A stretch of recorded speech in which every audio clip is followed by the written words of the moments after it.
मित्रों, आज हम बात करेंगे भारत के संविधान के अंतर्गत जो प्रेस की स्वतंत्रता दी गई है। संविधान के अनुच्छेद 19 वन का या 19 वन ए में जो वाक और अभिव्यक्ति की स्वतंत्रता दी गई है, उस स्वतंत्रता के अंतर्गत प्रेस की स्वतंत्रता के विषय पर आज हम चर्चा करने वाले हैं।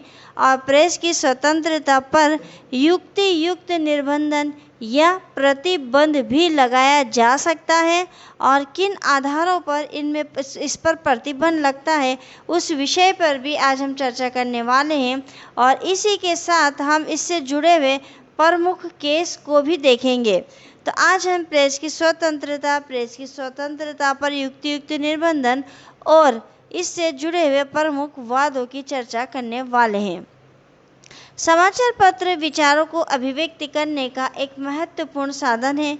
राजनीतिक स्वतंत्रता तथा प्रजातंत्र की जो सफलता है, उस सफलता के लिए प्रेस की स्वतंत्रता अपरिहार्य है।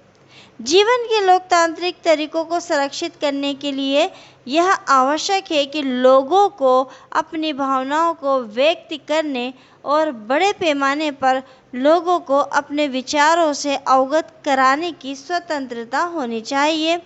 प्रेस की जो स्वतंत्रता है, वो जनसंचार का एक शक्तिशाली माध्यम है। प्रेस की स्वतंत्रता वाक और अभिव्यक्ति की स्वतंत्रता के दायरे में आती है। लोकतंत्र में प्रेस की स्वतंत्रता अत्यंत आवश्यक है, क्योंकि प्रेस लोकतंत्र के तीनों अंगों पर प्रहरी के रूप में कार्य करता है: विधायिका, कार्यपालिका और न्यायपालिका पर। लेकिन प्रेस की स्वतंत्रता की जो प्रकृति है, वो पूर्ण नहीं है। ये कुछ प्रतिबंधों के अधीन है। अगर हमें भारत के संविधान के अनुच्छेद 19 वन का के अंतर्गत प्रेस की स्वतंत्रता प्रदान की गई है, एक मौलिक अधिकार के रूप में वाक और अभिव्यक्ति की स्वतंत्रता दी गई है, तो इसका अर्थ ये नहीं है कि आप कुछ भी कहेंगे, कुछ भी लिखेंगे। इसके ऊपर युक्ति युक्त निर्बंधन भी लगाया जा सकता है, ये प्रावधान भी दिया गया है। अब हम बात करते हैं अनुच्छेद 19 वन ए की, यानी कि का की।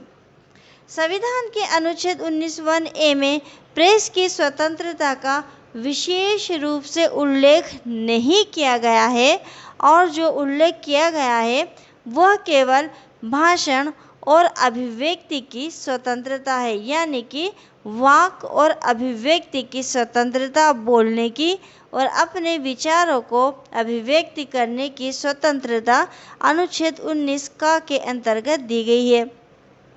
डॉक्टर भीमराव अंबेडकर ने संविधान सभा में इसके कारणों पर प्रकाश डालते हुए ये कहा था कि प्रेस को कोई ऐसे विशेष अधिकार नहीं प्राप्त हैं जो एक साधारण नागरिक को नहीं प्रदान किए जा सकते हैं।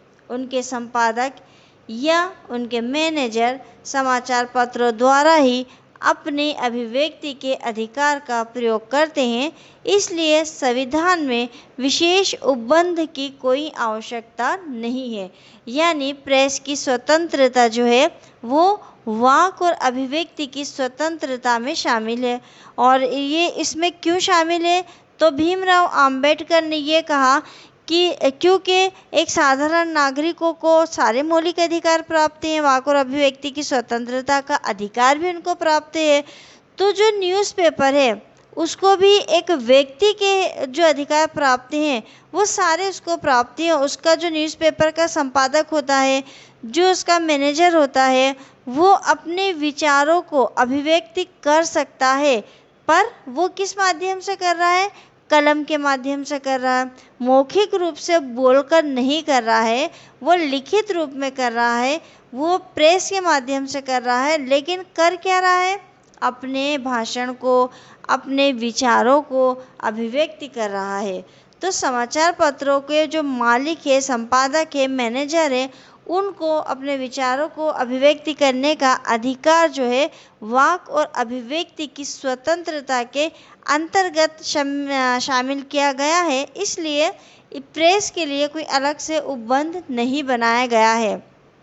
इससे संबंधित एक प्रमुख मामला है सकल पेपर लिमिटेड बनाम भारत संघ। ये जो केस है, ये जो वाद है, कई बार कंपटीशन एग्ज़ाम में इसके विषय में पूछा जाता है कि ये किससे संबंधित है।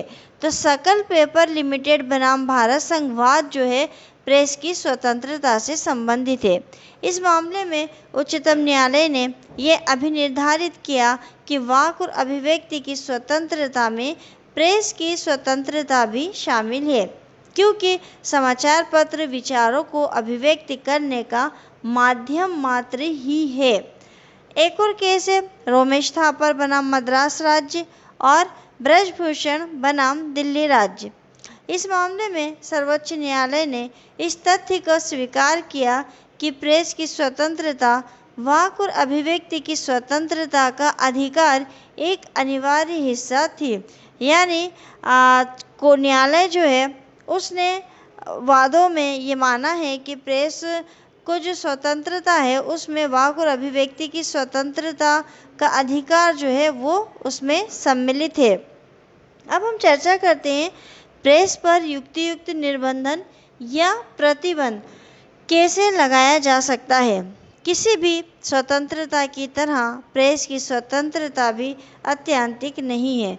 जैसे मनुष्य को, व्यक्ति को, नागरिक को जो स्वतंत्रताएं दी गई हैं उन पर निर्बंधन लगाया जा सकता है, उसी प्रकार से प्रेस की स्वतंत्रता पर भी निर्बंधन लगाया जा सकता है। स्वतंत्रता का अर्थ ये नहीं है कि स्वच्छंदता नहीं हो सकती है। यदि प्रेस की स्वतंत्रता का प्रयोग इस तरह से किया जाए कि उससे समाज के अन्य व्यापक हितों को असहाय आघात पहुंचाता हो, तो स्वतंत्रता पर कुछ निर्बंधन लगाए जा सकते हैं, किंतु निर्बंधन ना तो मनमाने तौर पर और न ही आवश्यकता से अधिक परिणाम में लागू किए जा सकते हैं। सीधा सा है कि प्रेस पर युक्त निर्बंधन या प्रतिबंध लगा सकते हैं तो लगा सकते हैं। कब लगा सकते हैं? जब प्रेस की स्वतंत्रता का प्रयोग जो है वो समाज के हितों को आघात पहुंचा रहा हो, ऐसा कुछ कार्य कर रहा हो जिससे समाज का बुरा हो रहा हो, तो उस पर निर्बंधन लगाया जा सकता है। अब निर्बंधन कैसा होगा? तो निर्बंधन मन माना नहीं होगा, युक्ति युक्त निर्बंधन होगा। मनमाने तरीके से आप उसके ऊपर निर्बंधन नहीं लगा सकते हैं। प्रेस की स्वतंत्रता और उस पर अत्यंत आवश्यक निर्बंधन दोनों ही समाज और राष्ट्र के हित में हैं। इसलिए हर मामले में दोनों को तराजू में तोलकर ये देखना होगा कि किसका पलड़ा भारी है। यानी प्रेस की स्वतंत्रता, यानी प्रेस को स्वतंत्रता प्रदान करना, चूँकि वो अपने विचारों को अभिव्यक्ति करता है तो उसको स्वतंत्रता प्रदान करना भी ज़रूरी है और उस पर निर्बंधन लगाना भी ज़रूरी है। दोनों किस लिए ज़रूरी है? हमारे देश का, हमारे समाज का, हमारे राष्ट्र का फ़ायदा है। न्यूज़पेपर जो है वो समाज के हित के लिए लिखते हैं, राष्ट्र के बारे में हमको जानकारी देते हैं, राष्ट्र का जिसमें भला होता है उन चीज़ों को लिखते हैं। तो प्रेस की स्वतंत्रता इसलिए भी आवश्यक है, लेकिन इसका बहुत से न्यूज़पेपर वाले हैं जो दुरुपयोग भी करते हैं। वो ऐसी खबरें छापते हैं जो समाज और राष्ट्र के हित में नहीं होती है, तो वहाँ निर्बंधन लगाने की आवश्यकता होती है। तो निर्बंधन जब लगाया जाता है तो दोनों चीज़ों को देखा जाता है कि किसका पलड़ा भारी है। ये काम कौन करेगा? तो ये काम कोई निष्पक्ष प्राधिकरण द्वारा ही किया जाना चाहिए। ऐसा प्राधिकरण ना तो निर्बंधन लगाने वाली सरकार खुद हो सकती है और ना ही स्वयं प्रेस हो सकती है। अगर हम कहते हैं कि प्रेस पे निर्बंधन लगाना है तो निर्बंधन कौन लगाएगा? क्या प्रेस खुद लगा लेगी या फिर एक ऐसा प्राधिकरण सरकार? तो क्या सरकार उस पर निर्बंधन लगा देगी? अगर सरकार निर्बंधन लगाती है या प्रेस निर्बंधन लगाती है तो वो अपना फ़ायदा सोचेगी और अपना फ़ायदा सोचकर निर्बंधन लगाएगी। इसलिए इन लोगों को निर्बंधन लगाने का अधिकार नहीं है। तो फिर ये अधिकार किसको दिया गया है? तो ये अधिकार दिया गया है न्यायपालिका को। न्यायालय को ये अधिकार है कि वह हर मामले में और हर बार विचार करके फैसला करे कि अमुक निर्बंधन उचित है या नहीं है। किसी निर्बंधन को वैध ठहराए जाने की पहली शर्त यह है कि वह उपयुक्त हो, क्योंकि संविधान के अनुच्छेद 19(2) के अनुसार मौलिक स्वतंत्रता पर केवल युक्तियुक्त निर्बंधन ही लगाए जा सकते हैं। युक्तियुक्तता की अगर डेफिनेशन की बात करें, इसकी परिभाषा की बात करें कि युक्तियुक्तता क्या होता है, तो संविधान में इसकी कोई परिभाषा नहीं दी गई है। क्या युक्तियुक्त है और क्या नहीं है, इसका निर्णय कौन करेगा? तो इसका निर्णय स्पष्टतः न्यायालय के ऊपर छोड़ दिया गया है। सर्वोच्च न्यायालय द्वारा युक्तियुक्तता को परिभाषित किया गया है। उच्चतम न्यायालय ने युक्तियुक्तता की जो कसौटी निर्धारित की है वह यह है कि जिस अधिकार के अतिक्रमण की बात कही गई हो, उसका प्रकार, लगाए गए निर्बंधन का मूल उद्देश्य, उसके द्वारा जिस बुराई को दूर करना वांछित हो, उसका विस्तार और आत्यंतिकता है। लगाई गई रोक का अनुपात और समकालीन परिस्थितियाँ, इन सब को ध्यान में रखकर निर्णय किया जाना चाहिए। यानी युक्तियुक्तता को कौन डेफिनेशन दे रहा है? तो सर्वोच्च न्यायालय दे रहा है।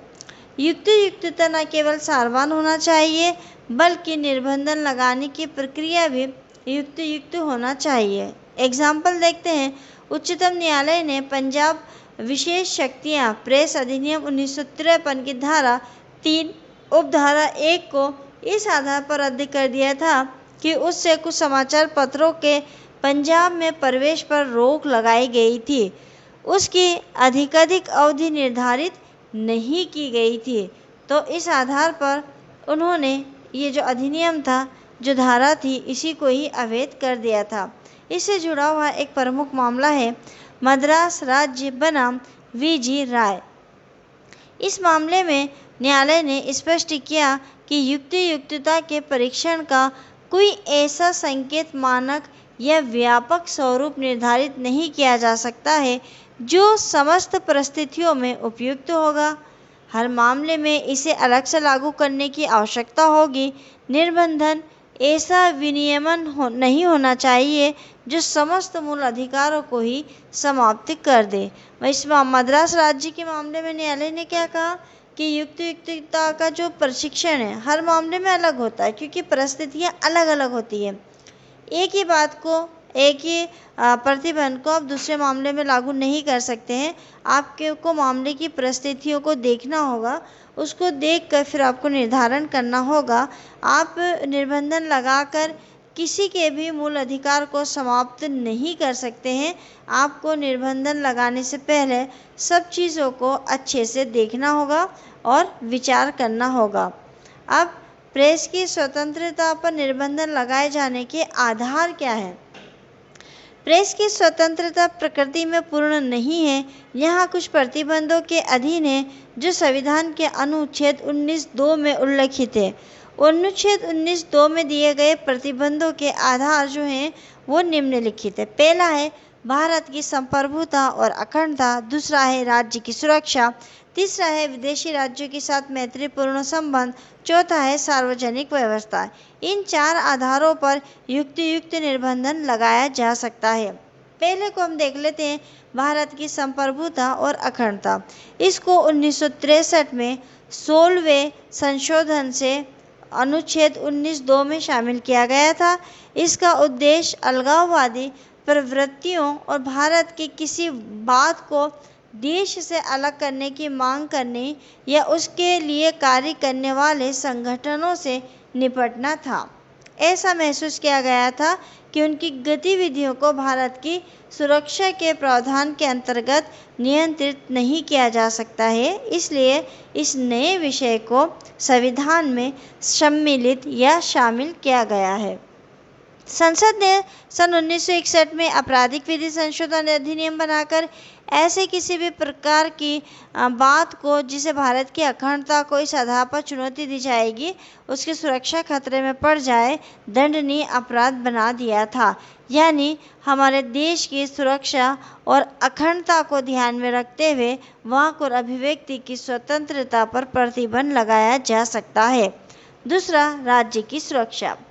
राज्य की सुरक्षा से अभिप्राय यह है कि राज्य को बाहरी और आंतरिक दोनों ही प्रकार के संकटों से अपनी रक्षा करने का अधिकार है। अब राज्य को बाहरी और आंतरिक मतलब राज्य के अंदर जो घटनाएं घटती हैं उनसे और दूसरे देश से जो चीज़ें हमारे देश में आती हैं, अगर उससे राज्य की सुरक्षा को कोई खतरा हो, संकट हो, तो उसकी रक्षा करने का अधिकार किसको है? राज्य को है। इसके अंतर्गत राज्य हिंसा या ताकत से उसे उलटने के प्रचार पर युक्त रोक लगा सकता है। भारत में शासकीय गुप्तवाद कानून, आपराधिक विधि संशोधन अधिनियम, भारत सुरक्षा अधिनियम और राजद्रोह संबंधी भारतीय दंड संहिता का प्रावधान राज्य की सुरक्षा संबंधी निर्बंधन है। ये सारे नियम और अधिनियम जो हैं वो राज्य की सुरक्षा के लिए ही बनाए गए हैं। तीसरा है विदेशी राज्यों के साथ मैत्रीपूर्ण संबंध।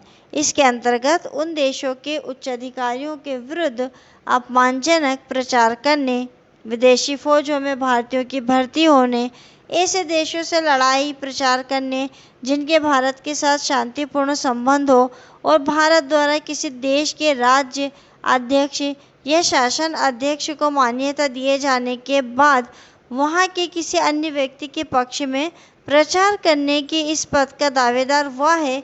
ऐसे मामलों में युक्त निर्बंधन लगाने का अधिकार राज्य को है। यानी विदेशी राज्यों से अगर वाक और अभिव्यक्ति की स्वतंत्रता से या प्रेस की स्वतंत्रता से विदेशी राज्यों के साथ जो संबंध बने हुए हैं भारत के, हमारे देश के, अगर वो खराब होते हैं तो फिर इसके ऊपर निर्बंधन लगाया जा सकता है। चौथा है सार्वजनिक व्यवस्था। सार्वजनिक व्यवस्था से अभिप्राय है सार्वजनिक सुरक्षा और शांति या प्रशांति। सार्वजनिक सुरक्षा में आंतरिक गड़बड़ी पैदा करना, आवश्यक वस्तुओं और सेवाओं की पूर्ति और वितरण में बाधा उत्पन्न करना, पुलिस को अपने कर्तव्य करने के विरुद्ध उकसाना, सामुदायिक जीवन के लिए आवश्यक सेवाओं में रत लोक सेवकों को अपना कार्य न करने देना, अनुशासन भंग करना, ये सारी जो चीज़ें हैं ये शामिल है सार्वजनिक व्यवस्था में। अगर सार्वजनिक व्यवस्था में इस प्रकार का कोई भी दखल होता है तो फिर प्रेस की स्वतंत्रता पर निर्बंधन लगाया जा सकता है। तो मित्रों, आज की वीडियो में हमने देखा कि प्रेस की स्वतंत्रता क्या है, युक्त निर्बंधन कैसे लगाया जा सकता है, युक्तता का निर्धारण कौन करता है और इससे जुड़े हुए प्रमुख वाद। वीडियो अगर आपके लिए उपयोगी है, आपको पसंद आता है तो आप लाइक करके, कमेंट्स करके हमें ज़रूर बताइएगा और अधिक से अधिक इसको शेयर करिए। मिलेंगे अगले वीडियो में एक नए विषय के साथ। तब तक के लिए शुक्रिया, धन्यवाद।